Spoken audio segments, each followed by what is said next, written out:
The Tipping Point with Mike Tipton is brought to you by W. What is W? W is a clean energy drink that is made to give you focus with no crash, jitters, or angst like those other energy drinks have. They also have no maltodextrin fillers and don't use artificial dyes. W contains vitamins, amino acids, a nootropic, and 150 milligrams of caffeine. W's products are made in the USA in an FDA-inspected facility that strictly adheres to GMP manufacturing guidelines. All of the flavors are unique and custom-made by W, and you'll never taste our taste anywhere else. The best part about it is they're affordable. W's drinks come out to about $1 per drink, much cheaper than Starbucks or any of those canned energy drinks. To learn more, visit w.gg.com/MRTipton33 and place your order today. Use promo code MrTipton33 and save today. W Energy, be better. What's going on, everybody? I want to tell you about my new friends over at Cleverman. Visit them online at becleverman.com. What they gave me was the energizing face and beard scrub along with the Cleverman face scrubber. And trust me when I say this, the energizing face and beard scrub smells amazing. Combining it with the face scrubber, making sure that your boy was looking as good and sexy as possible, opened up a whole different sensation in my face that I haven't ever felt before. I felt so clean, so fresh, and so clean, like Outcast said, and it helped me feel like I was ready for my day. Make sure you visit them online at becleverman.com and follow them on Instagram at clevermannyc. The link is up in my bio if you want to check out all the amazing products they have. Visit them online, becleverman.com.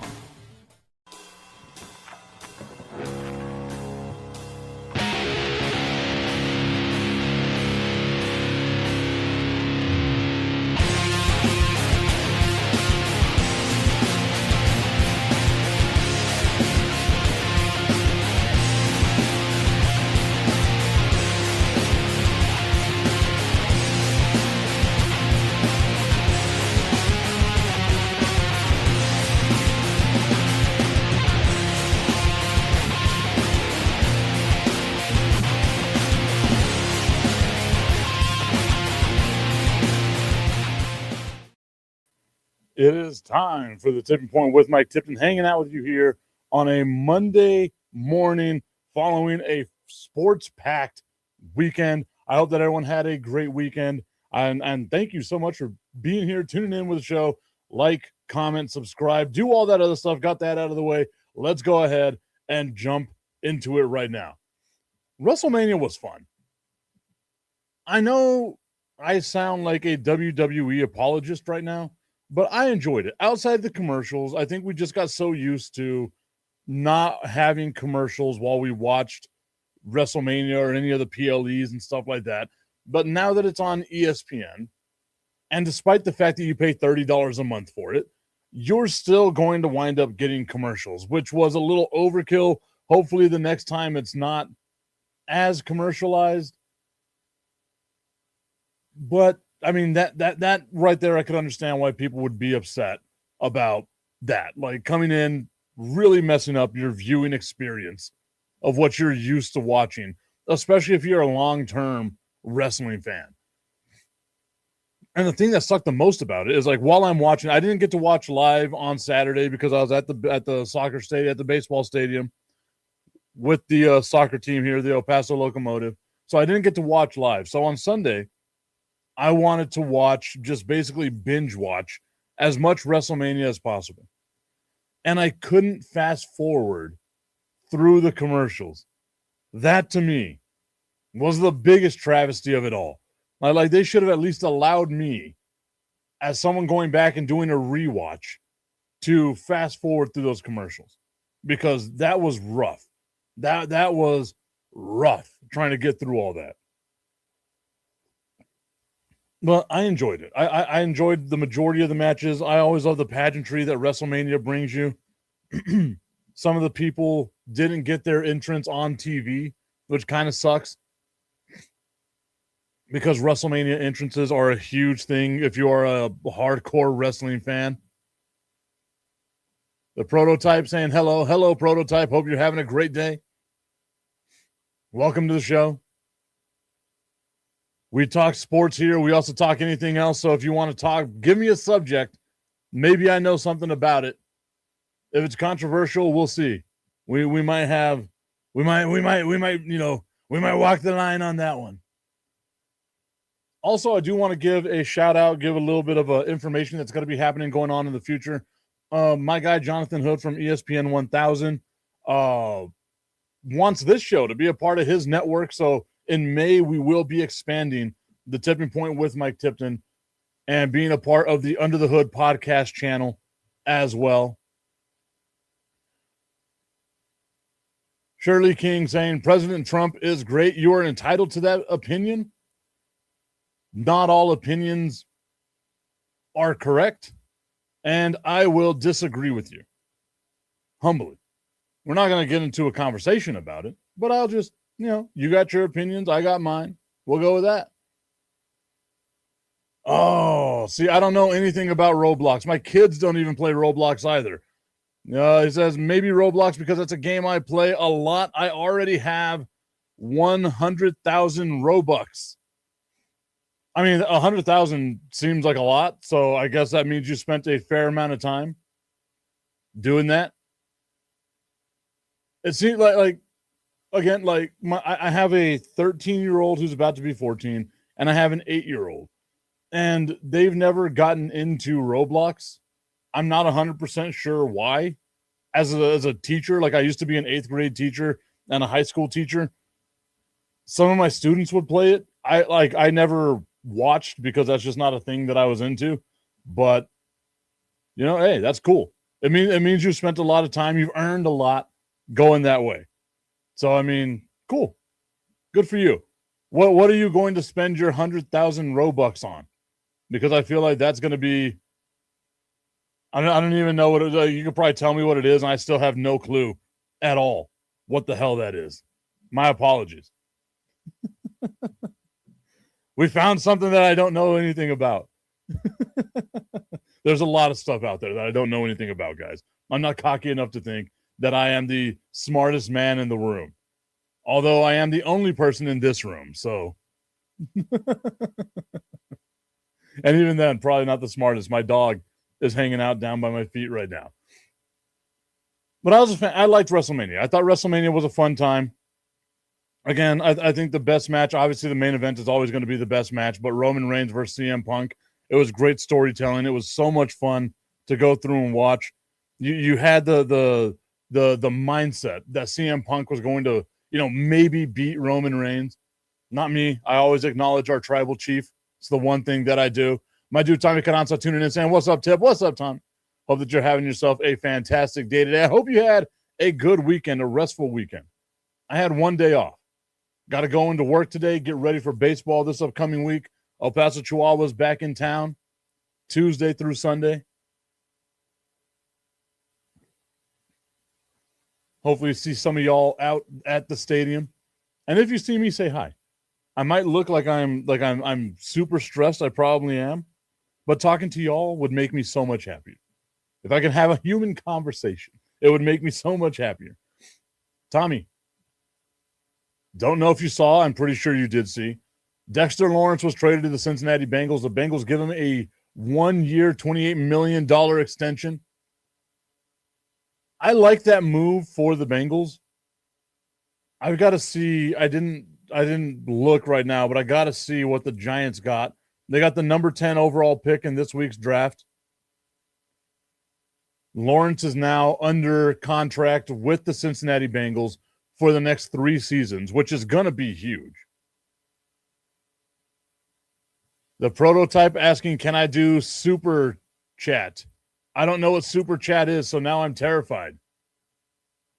I feel old. You bring up Roblox, you bring up super chat. I don't know what this is. Tommy, help me out. You're a moderator, Tommy. I know I did that as a joke, but I mean it's still funny to me.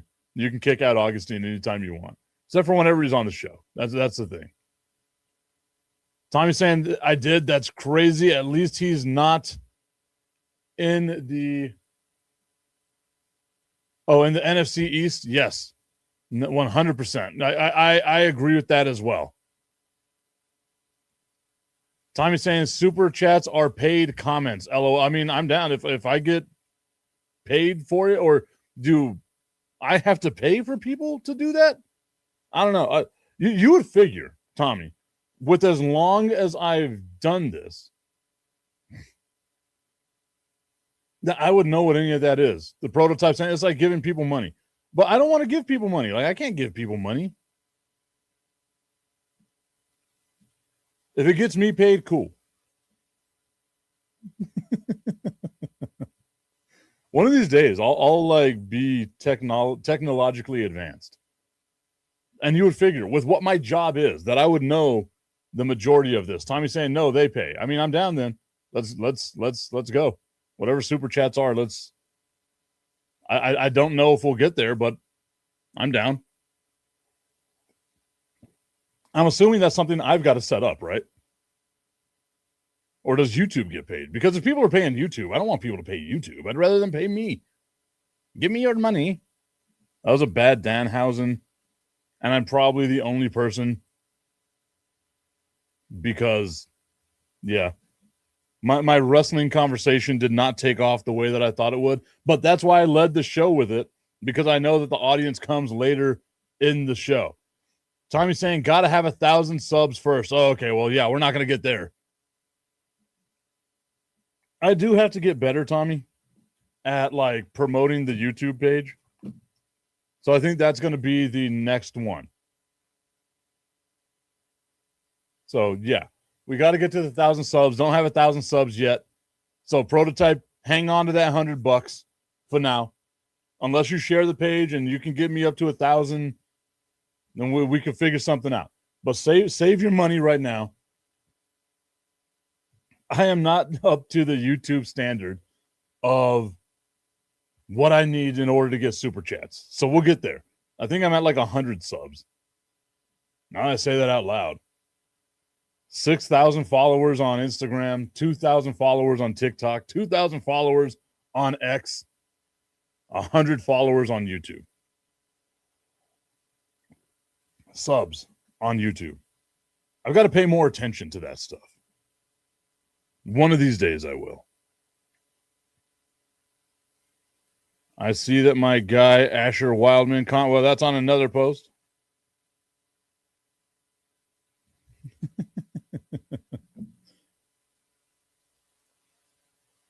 The prototype saying, I usually don't spend my money because I don't like using it, losing it. I'm the same way. That's why I'm the worst when I go to casinos.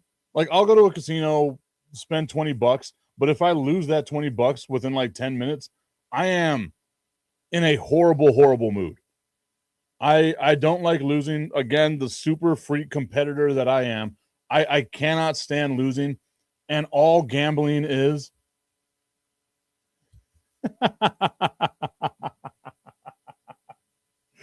Tommy, you have no idea how bad I've been trying to get Blue Chew to sponsor some of the stuff that I do, just because I think it would be hilarious.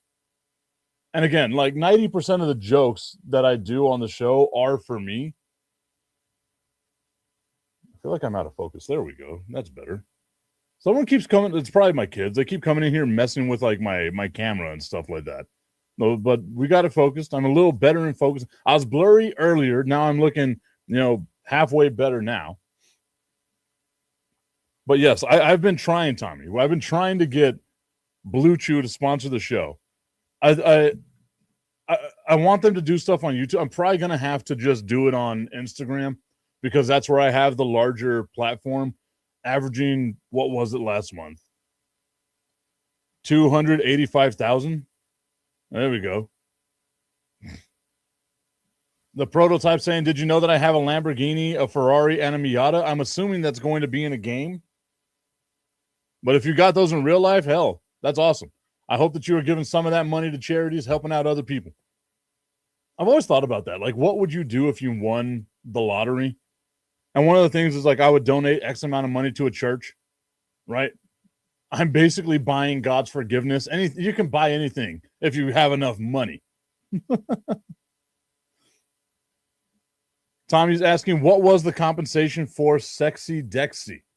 All I'm looking at right now is this year's number 10 overall pick. I feel like there has to be more.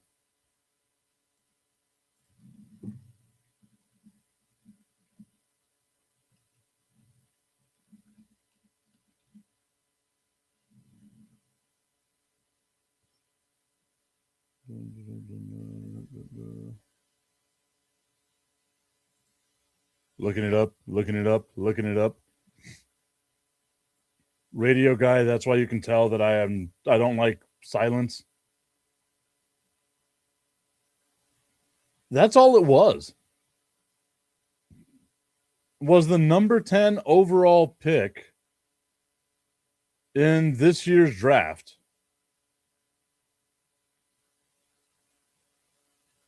That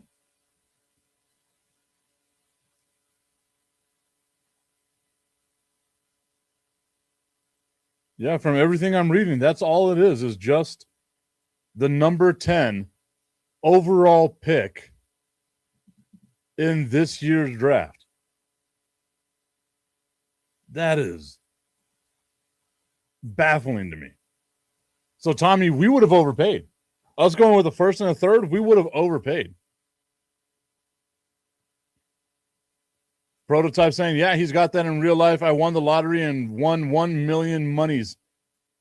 Tommy saying, really? Damn. Like that's all it was for Dexter Lawrence to go to this. And I get it. Like, it would have been a pipe dream, Tommy, for us to think that the Dallas Cowboys would have been able to get that. But I feel like if you give the Giants your number 1, which is what, 12, right? Your first round pick and a third round pick, you get Dexter Lawrence, because if that's all it was just the number 10 overall pick. Tommy's saying I would have given them 12 and a third, or 12 and Kenny Clark. I would not have wanted to give up Kenny Clark. That would not be my way of doing it. A first and a third, I think, wow. It's wild to me. I guess the contract extension part of it would have been difficult for the Cowboys to pull off, especially if you're trying to get George Pickens. Keep George Pickens, not get George Pickens. You already got him, but you want to try to keep him because that helps the offense be super sustainable in the future.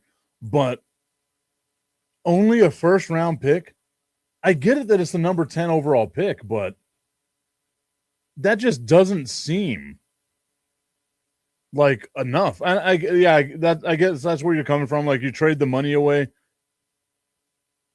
You trade Clark because you get something, but now you've got that guy going up against you with the New York Giants, right? I'd much rather them have trade like draft picks and stuff like that to a team in the division, as opposed to giving them an asset that you know is going to be halfway decent for them. Because with the draft, especially with the Giants, they haven't been drafting super well over the last decade or so. Also, I saw something yesterday that made me feel extremely old, and it was that it's been over 11 years, almost 12 years, since Odell Beckham's one-handed catch against the Dallas Cowboys.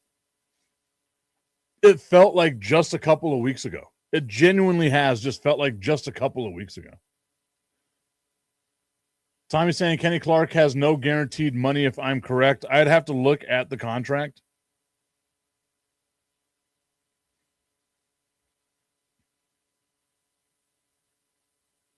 We'll see. I think I love whenever people comment on the wrong post of mine. I put up a thing on Facebook today, rage baiting people, because it's my favorite thing to do. Yeah. And they're like, Warriors in 6. I love it. I love it, though. It's so good. I was watching my San Antonio Spurs yesterday. I'm not going to change the subject just yet, but I was watching the San Antonio Spurs yesterday. And damn it, guys, they're giving me a lot of hope. I hate where I'm at as a fan of all my teams, because I feel like I'm going to be disappointed. The Spurs don't do that to me very often. And even if they don't win the championship this year, I don't think it'll be disappointing. But I think I'd still be sad as a fan of the San Antonio Spurs if they weren't able to win something. Let's go. Let's look at the salary cap stuff. You know, that's one of my favorite things to do.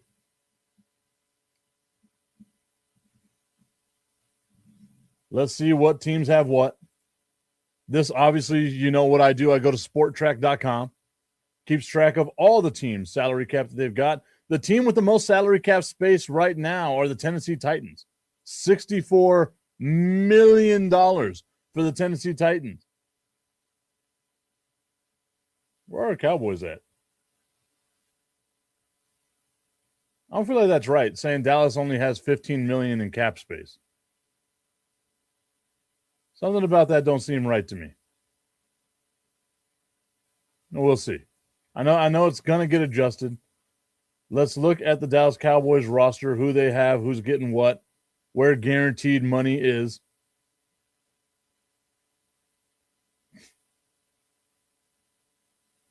We only have $42 million in dead cap space, so that's good. Dak obviously getting the most. George Pickens right now getting $27 million. CeeDee Lamb getting $19 million. Quinnen Williams getting $21 million. Where is Kenny Clark? Kenny Clark has a cap hit of $12 million, a base salary of $8.8 million.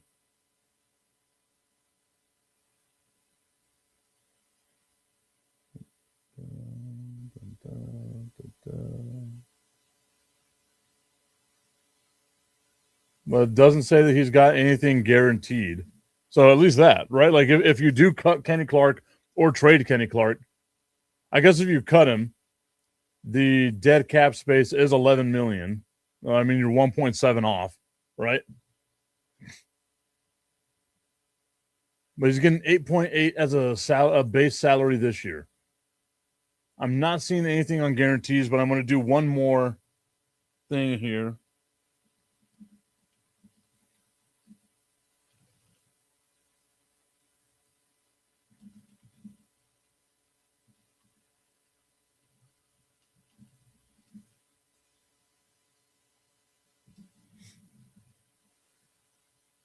Yeah, Tommy, you're right. He does not have any guaranteed money remaining for 26 and 27. So you basically got him for 2 more years on nothing. Well, I want to look at this, though. Like, I'm really interested in this contract here.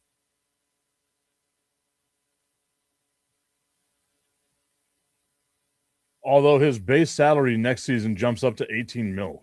Damn. But again, like, none of that is guaranteed, which is insane to me.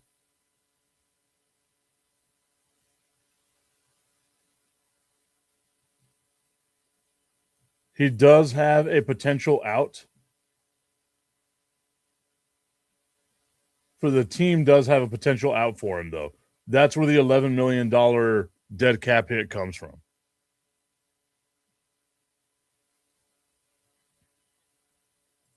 The prototype saying 2027 for you, and I'm in Saudi Arabia, and my year is 2026. There we go. I'm good with it. I was thinking of going to Saudi next year for WrestleMania. Now that I know that WrestleMania is going to be in Saudi, I'm good with him. And Tommy's saying, yeah, there's no penalty if the Cowboys trade him. That to me, yeah, now that becomes interesting. But like I like what the Cowboys have on their defensive line. You don't have any guarantees. The base salary to me isn't anything to scare you, right? So I wouldn't trade Kenny Clark right now unless you're able to get something out of him. I guess the only thing that I would do is if you're able to get a couple of draft picks out of him, then I would trade Kenny Clark. And it doesn't have to be like a first round, second round. Maybe you get like a 4th or 5th round pick for him, because an interior defensive lineman that can create pressure is a premium in the NFL. But for me, I really like what the Cowboys are starting on the defensive line. I genuinely do. And I think that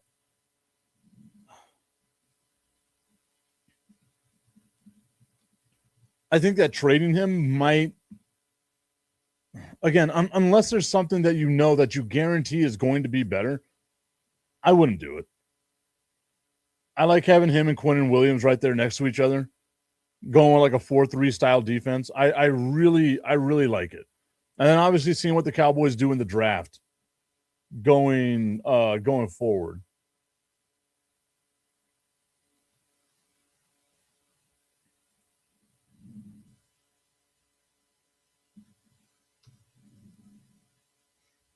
I'm looking for my website here that I like to go to for mock drafts.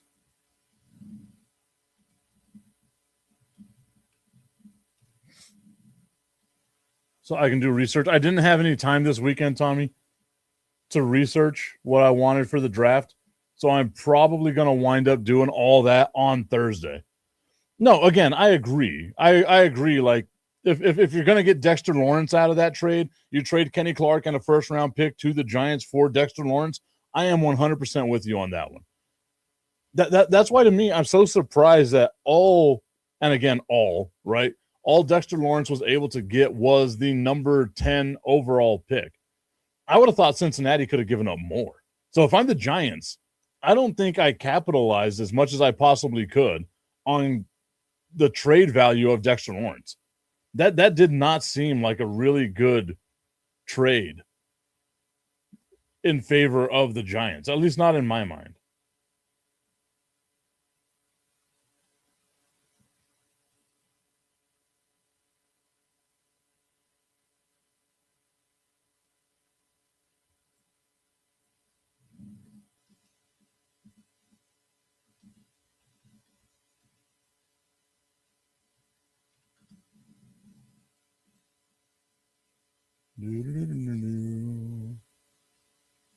I always go to like obscure sites.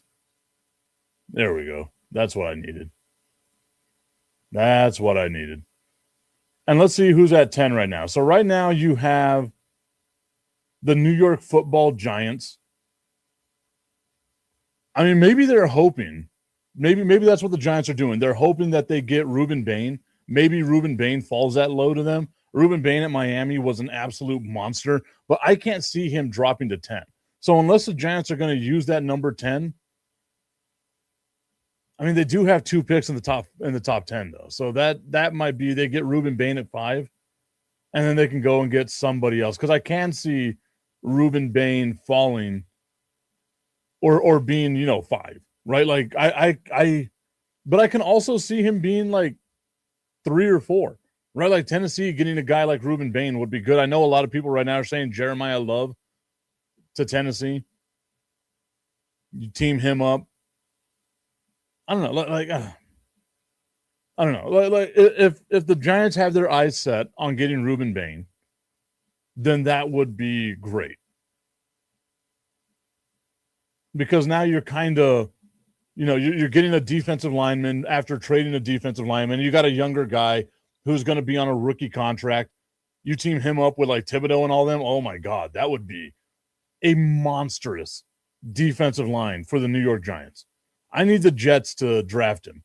I know they're slated to get Arvell Reese right now, but I could see Reuben Bain going number 2.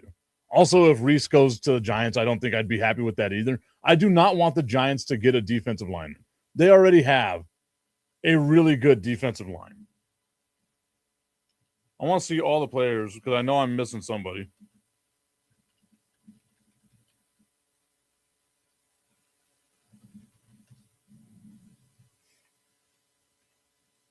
UTEP's own Roy Robertson Harris, whatevs.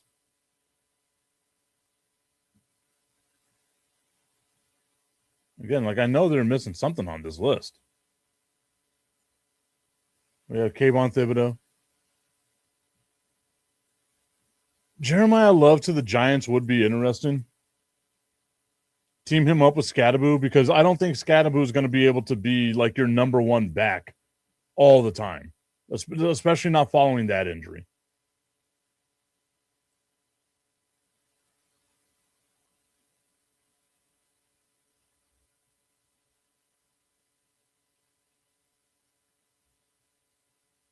Abdul Carter, like again, like I don't. They've got a really good defense in New York. They're going to be a really good defensive team. But again, maybe you get a little bit of love to the Giants. They lost their sexy Dexy.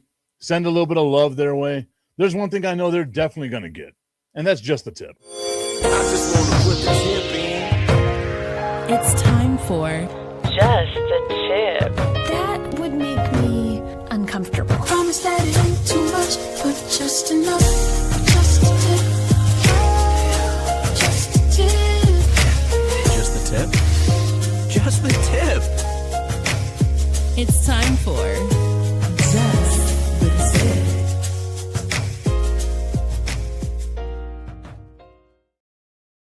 Just the Tip is brought to you by our friends over at www.myhappynuts.com. Go visit myhappynuts.com. Guys, take care of yourself. From your pits to your tip, you should be taken care of at all times. Get that comfort cream. Get that comfort powder. Only $16. That's it. You can take care of yourself at an affordable price. Make sure that you are feeling the best way you possibly can, especially as it's starting to get hotter up here. We got the summer coming up, right? Looking right down the gun of summer. We're in El Paso. It's going to be 1,000 degrees outside. Make sure you're taking care of yourself. Make sure your boys are comfortable. www.myhappynuts.com. Use promo code Mike Tipton at checkout and save on all of your male grooming needs. Tommy's saying that the Giants are one player away from being elite. I really think that as well. I'm looking here. I'm trying to see where they have any issues, and it might be to me in the secondary. Not a big fan of Tyler Nubin. Not a big fan of Javon Holland. Corner is kind of, whatever with Greg Newsome. I'm just not a big fan of that secondary. Tommy's saying, damn it, you got me in line at McDonald's today. LOL. I tried to lower the volume really fast and dropped my phone. I love it. Shout out to McDonald's that got to hear Tommy's phone giving everybody just the tip with www.myhappynuts.com. Tommy's saying on defense, though, LOL. Yeah, I mean, obviously, there's a lot to be desired along the offensive line for the Giants. There's a lot to be desired. I mean, if Malik Neighbors comes back and is somewhat healthy, maybe, just maybe, you can say something. I think the injury to Cam Scatteraboo is going to kind of sit there a little bit. I do like Tyrone Tracy. I think Tyrone Tracy is a serviceable running back. Is he even still under contract with them? That's how far out I've been. Yeah, he's still there. Devin Singletary, not a big fan of. Darius Slayton, I think, is a little overrated. I was trying to see if they still had old boy, but it doesn't look like they do.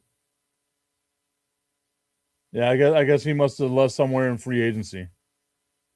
I've got to start really looking back into this stuff, guys.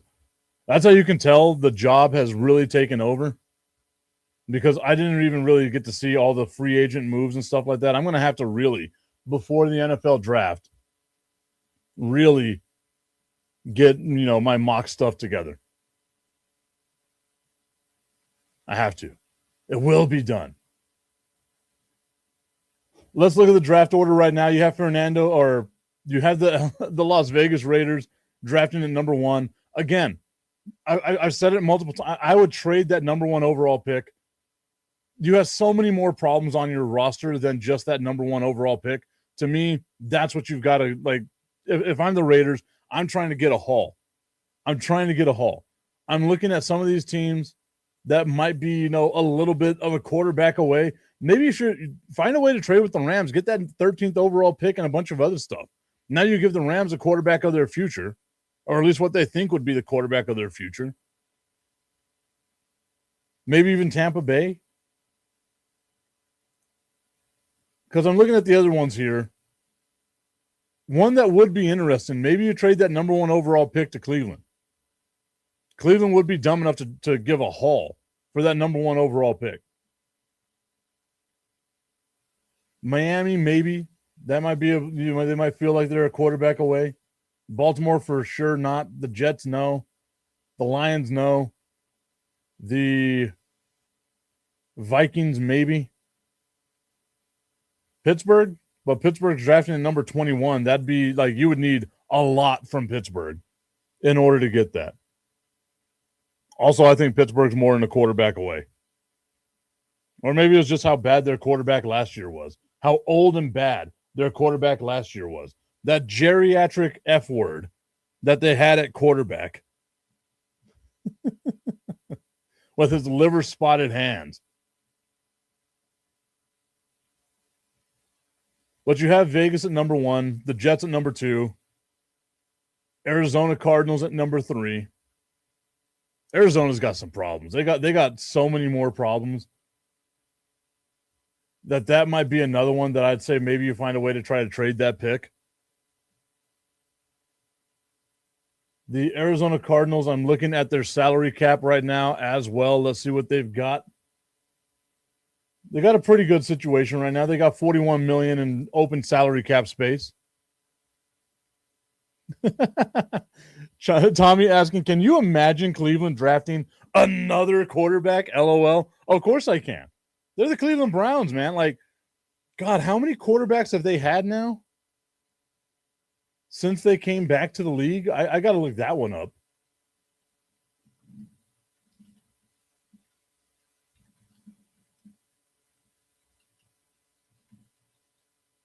Okay, so since, oh my God. In 25 seasons, since the Cleveland Browns have come back, I've got to get this list because Tommy, you know how I am. You know how happy I get whenever I see these lists. Since coming back in 2000, the Cleveland Browns have had 42 starting quarterbacks. 42 starting quarterbacks. That is insane, man. And that says since 2000. I forgot they came back in 1999. So then that means they had 44 starting quarterbacks since 1999. Tommy's saying Cleveland is horrible at drafting quarterbacks. They have to be cursed. And again, like, I feel so bad for that fan base, right? Because the Baltimore Ravens and the success the Baltimore Ravens had should have been the Cleveland Browns' success. That should have been Cleveland, right? Like, again, if you're a wrestling fan, you know what I'm going to say right here, the Dolph Ziggler, it should have been me. That is every single Cleveland Browns fan looking at the Baltimore Ravens and their success. But let's go over this list because, again, you know me, I love me a good list here. In 1999, it was Tim Couch and Ty Detmer starting quarterbacks for the Cleveland Browns. Ty Detmer starting 2 games for him. In 2000, Doug Peterson, Tim Couch, and Spurgeon Wynn. I love the fact that I get to mention Spurgeon Wynn. In 2001, Tim Couch had every single start. All 16 games started by Tim Couch. In 2002, Tim Couch and Kelly Holcomb. In 2003, Kelly Holcomb and Tim Couch. They split it 8 games each. Tommy's saying that the best one was probably Baker Mayfield. He wasn't even that good in Cleveland. Poland, he wasn't even that good in Cleveland. He was decent, right? I'm trying to figure out what Poland might have been. That might be butt or something that you tried to go with there. Tommy's saying stupid autocorrect. It gets the best of us, brother. It really does. It gets the best of us. But Baker Mayfield was solid in Cleveland. He won a playoff game with them. Let's not forget. They were overtime with the Kansas City Chiefs and had them on their heels to go to the AFC Championship game. That's how close Baker Mayfield came to doing the impossible with the Cleveland Browns. Then he gets hurt, and they just ship him off to Carolina. 2004, Jeff Garcia, Luke McCown, Kelly Holcomb. 2005, Trent Dilfer and Charlie Fry. 2006, Charlie Fry and Derek Anderson. I had so much hope for Derek Anderson. 2007, once again, Derek Anderson and Charlie Fry. Derek Anderson started 15 of those games. This one, 2008, Derek Anderson starts 9 games. Brady Quinn, who I think a lot of people had hopes for, started 3 games. Ken Dorsey started 3 games, and Bruce Grodkowski started a singular game. 2009, Brady Quinn started the majority of the games at 9. Derek Anderson started 7. 2010, Colt McCoy starts 8 games. Jake Delhomme starts 4 games. Seneca Wallace started 4 games as well. In 2011, Colt McCoy and Seneca Wallace. 2012, my favorite Cleveland Browns quarterback of all time, Brandon the Weed Man Whedon, and Thad Lewis, whoever the hell Thad Lewis is. Split time. 2013, Jason Campbell, Brandon Whedon, Brian Hoyer. 2014, Brian Hoyer, who's still in the league, by the way, Johnny Manziel, and Connor Shaw. 2015, Josh McCown, Johnny Manziel, and Austin Davis. 2016, Cody Kessler, Robert Griffin III, and Josh McCown. 2017, Deshaun Kaiser and Kevin Hogan. Who the hell is Kevin Hogan? In 2018, Baker Mayfield started 13 games. That was his rookie season. Tyrod Taylor started 3. 2019 and 20, Baker Mayfield started the entire season for the Cleveland Browns. In 2021, Baker Mayfield had 14 starts, Case Keenum 2 starts, and Nick Mullins 1 start. 2022, Jacoby Brissett had 11 starts, and Deshaun Watson had 6 starts. 2023, this seems like a bad time for everybody. Deshaun Watson, 6 starts. Joe Flacco, 5 starts. Dorian Thompson Robinson, 3 starts. PJ Walker, 2 starts. Jeff Driscoll, 1 start. 2024, Jameis Winston, the greatest God has blessed me to play in snow. The greatest quote a quarterback has ever given us. Jameis Winston, Deshaun Watson, Dorian Thompson Robinson, and Bailey Zappi. Great name for Bailey Zappi. And 2025, Shedeur Sanders, Dylan Gabriel, and Joe Flacco. Man. I asked who is Kevin Hogan. I think that was his name. Yeah, who is Kevin Hogan? Tommy's saying, that's Hulk's cousin, brother. Well, let me tell you something, brother. Is Kevin Hogan still playing? This is what we are going to look up right now. As a matter of fact, I don't even want to look at that. I want to know Kevin Hogan stats.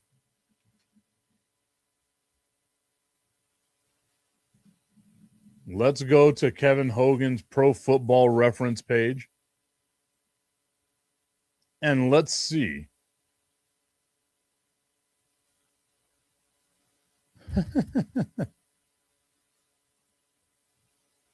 Kevin Hogan played in 2016, 2017 as a Cleveland Browns quarterback.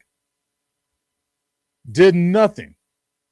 Like wasn't even on a roster. It doesn't even have like the Canadian Football League or any of that other stuff here. Just a blank space from 2018 to 2020.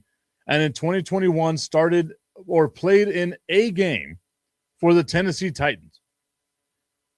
He has completed 60 career passes out of 101 attempts, a 59.4 completion percentage. That ain't terrible. 621 yards, 4 tutties, and 7 interceptions. Kevin Hogan. I think I might need to find a Kevin Hogan jersey somewhere. But you know me, I just love obscure stuff. I do have a Johnny Manziel jersey. One of these days, maybe for the draft, I'll wear my Johnny Manziel Cleveland Browns jersey. I didn't think that Johnny Manziel was going to be great. I just thought it would be funny. The Johnny football, the money thing happening in Cleveland. Watching him do a bunch of cocaine in Vegas, like during the bye week, a great time. Tommy is saying that the Cleveland Browns are cursed, I tell you. I wonder if now, if there is a curse, like a Cleveland Browns curse.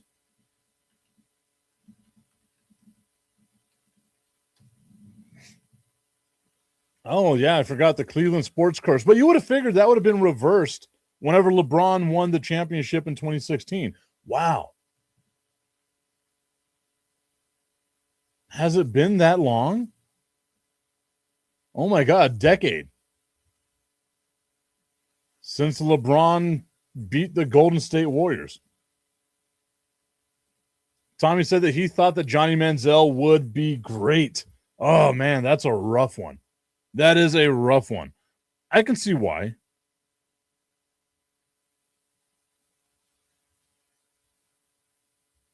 Great.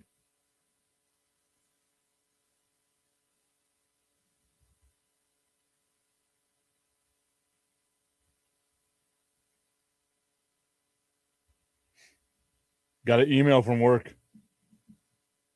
That's part of the stresses of being, in the position that I'm in. I'm very blessed, don't get me wrong. But man, one of these days, I just like things to be smooth. We'll get there one day. I know we will. We'll get there one day. I will cry the day that happens. But there is a Cleveland sports curse centered around the failure to win a championship in any major league sport for 52 years from 1964 to 2016. 3 major league teams based in Cleveland contributed to the belief of a curse. The Browns, the Cavs, and the Guardians, the then Indians. The championship drought began after the Browns defeated the Baltimore Colts in the 1964 NFL championship game, 2 seasons before the first Super Bowl. The city's professional sports teams, including the short-lived Cleveland Barons franchise of the National Hockey League, went an unprecedented 147 combined seasons without a championship. The drought ended when the Cavaliers beat the Golden State Warriors in Game 7 of the 2016 NBA Finals by overcoming a 3-1 deficit, an event widely interpreted as having broken the curse. But I don't see, what the curse was, right? Because, you have in baseball with the Red Sox, it was a curse of Babe Ruth, like the great Bambino. With the Chicago Cubs, it was the Billy Goat. I'm not seeing anything here that, would have done it. Are you can't be cursed just because you're bad. Or maybe you can. Who am I? I don't make the rules about curses. I'm not Danhausen.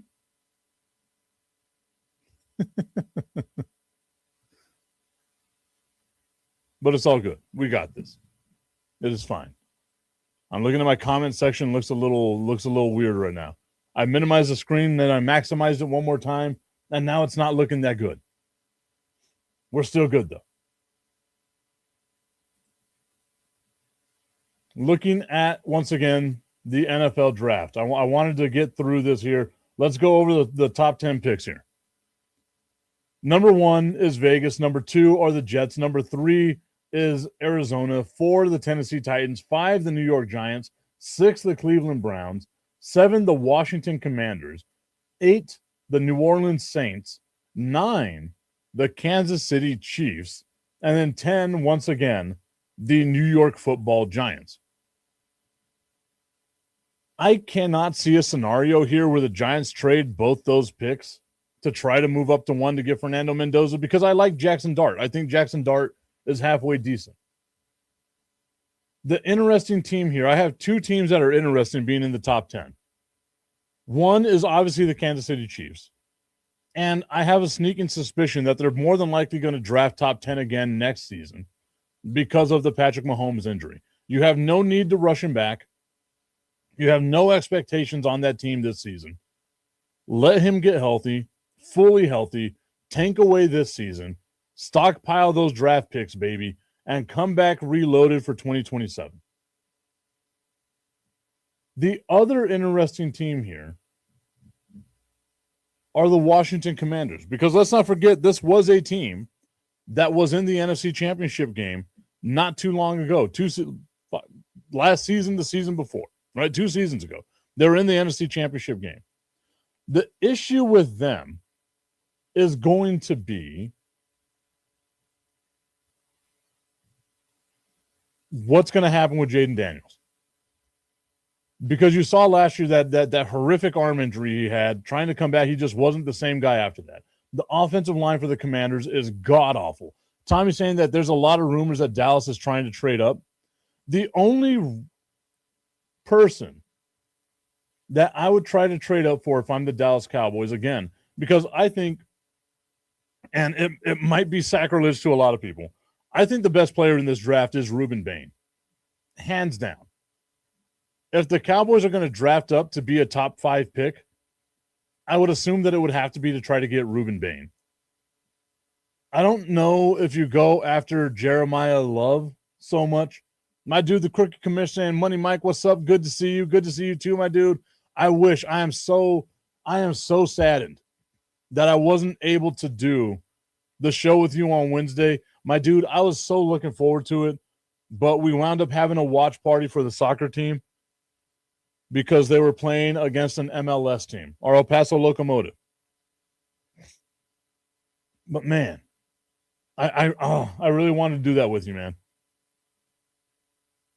I got to find a way. We'll find a way. We'll start doing some more stuff together.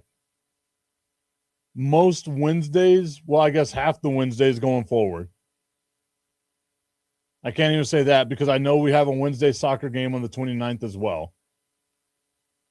I'll figure it out. I got to get more time.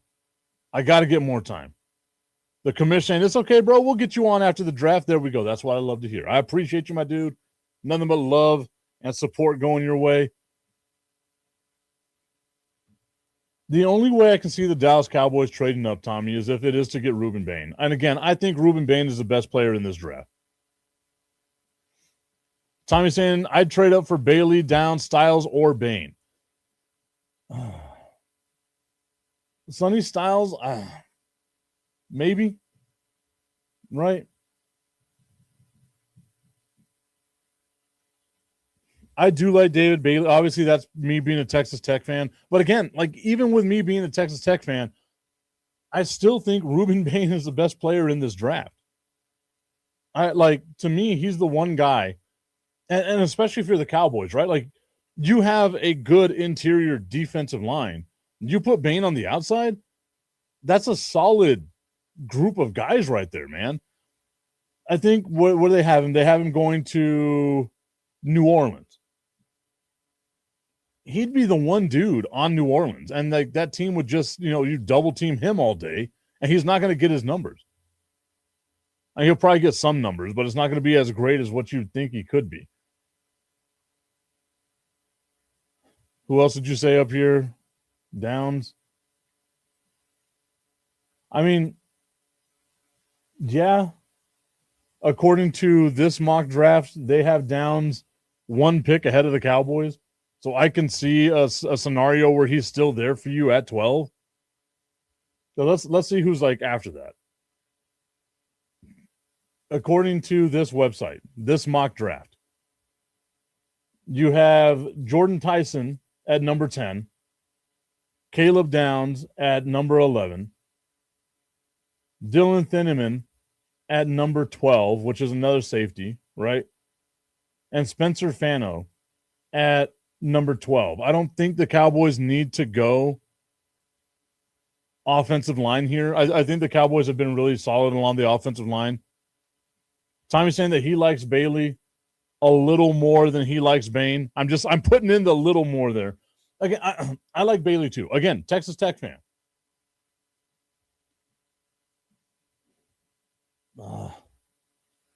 Again, like I don't know. I feel like the Big 12, I guess the ACC ain't that great either, but the Big 12 to me is just kind of meh. Tommy's saying that he thinks Downs is probably the best prospect in the whole draft to him. I could see that, man. I mean, you've got yourself, basically a 6-foot safety, right? He is quick, a ball hawk. Maybe that's, what the Cowboys need. They do need a lot of help in the secondary. So while I do think going and getting like Reuben Bain would be great, I would also love to see the Cowboys find a way to address that secondary, because last year that secondary was atrocious. And I get it. People go, there was no pass rush. You didn't have Micah Parsons and blah, blah, blah. Shut up. That secondary was bad. Like, whether Micah Parsons was there or not, that secondary was going to get torched.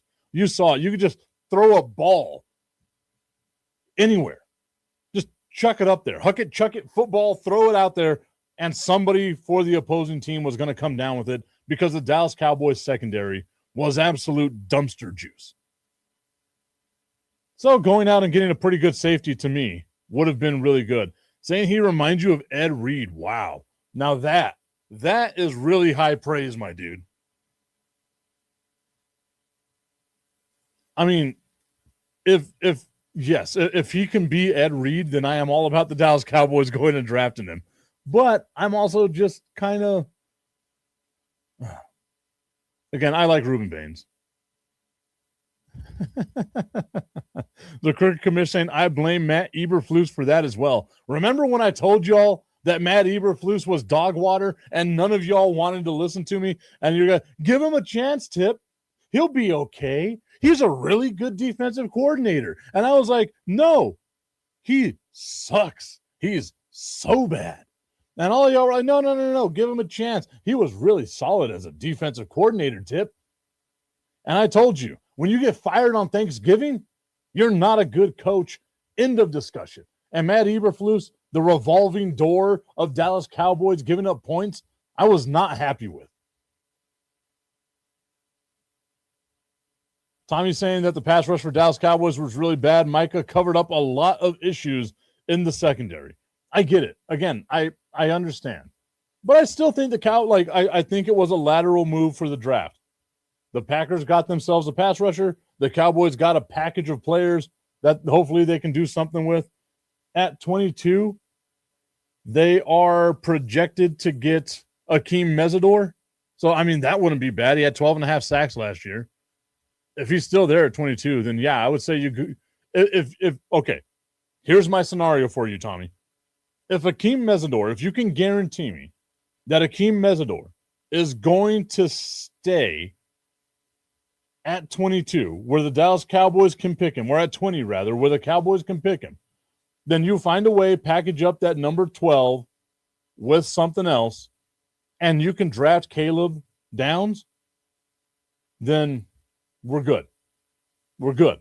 Downs and Mesidor, I'm a happy guy. Tommy's saying, shut it, Mike. We were right about Shoddy, at least. You guys were. We're 50-50 on that. I was right about Matt Eberflus. My God, was I right about Matt Eberflus. And you know what?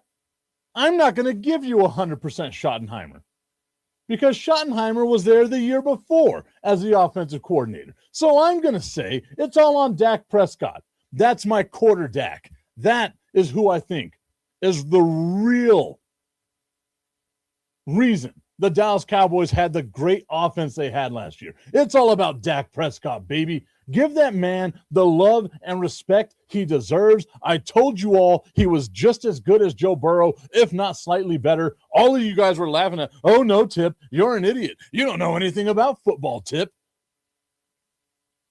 Dak Prescott, Joe Burrow, Spider-Man meme. Tommy's saying we're drafting 12 and 20, and I don't like Mesidor as much. I think, again, like with the Dallas Cowboys defensive line, you put Mesidor on there, he'll be okay. He'll be okay. Kurt Commissioner, for a moment there, you sounded like Scooby-Doo gang unmasking the monster, who the monster was. Zoinks! And then Tommy saying, not as the play caller. We're not giving Dak the love as the play caller.